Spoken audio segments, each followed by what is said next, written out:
Macam mana FT coklat cinnamon bantu hormon dan kesuburan lelaki? 1. Inositol. Kajian. Inositol bukan untuk wanita je. Lelaki pun perlukan inositol untuk sokong hormon insulin dan testosteron. Bantu tingkatkan kualiti sperma, terutama dari segi bentuk dan pergerakan. Stabilkan hormon insulin justeru cegah hormon lelaki jadi lemau akibat resistance. 2.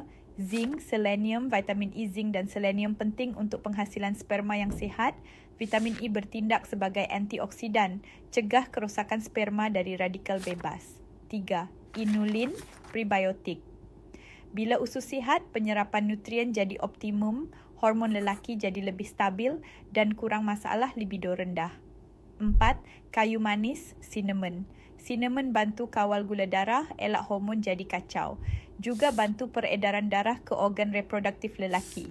Ini penting untuk kesuburan dan stamina. 5. Gabungan 24 vitamin dan mineral lain. Lengkap nutrisi, bantu tubuh lelaki reset hormon, bagi signal untuk hasilkan sperma berkualiti, juga bantu energi, mood dan stamina harian. Lelaki kalau minum FT coklat cinnamon setiap pagi selama 14 hari, apa yang berlaku kat badan dia?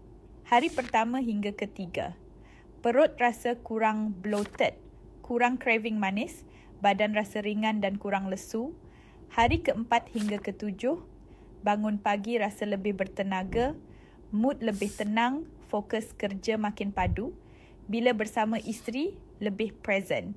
Tak cepat penat, hari ke-8 hingga ke-14. Rasa stamina makin kuat, hormon stabil, libido pun naik semula, sperma lebih sihat, gerakan lebih aktif, ikut kajian inositol dan zinc. FT bukan je bantu hormon wanita, tapi lelaki pun boleh amalkan 1 sachet setiap pagi untuk stabil hormon, kuat tenaga dan jaga kualiti benih.